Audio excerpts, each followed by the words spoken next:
Morning guys, sanging na naman tayo. Issue nito is hindi rin nag-on.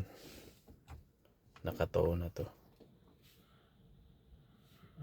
May ilaw yung mga steering lock to. Kasi nung yung isang dating ginawa ko, steering lock din.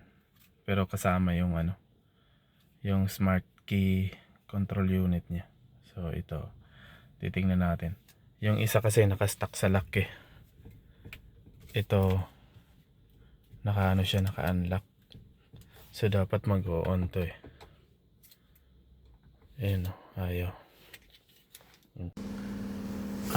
For confirmation lang guys. Share ko lang. Ito kasi, ito yung diagram ng steering lock. So ang nagbibigay ng power and ground which is yung itong smart key module niya.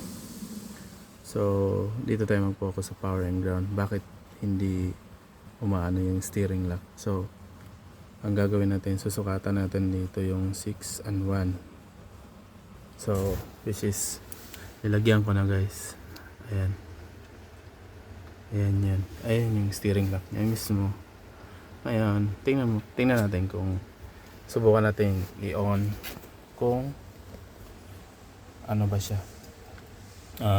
meron ba siyang signal na binibigay, which is syempre yung kailangan merong power and ground yan. So sinalpakan ko yung 1 and 6. Ayan, yan pala, nakasalpak na siya guys. So subukan natin i-on kung meron bang nakakarating na 12 volts or supply. Parang blink lang. So nakita nyo yun guys. Ayan o. Habang pinipress ko yung itong hirap pakita eh, yung switch na yan. Ayan, meron siya. So wala akong problema sa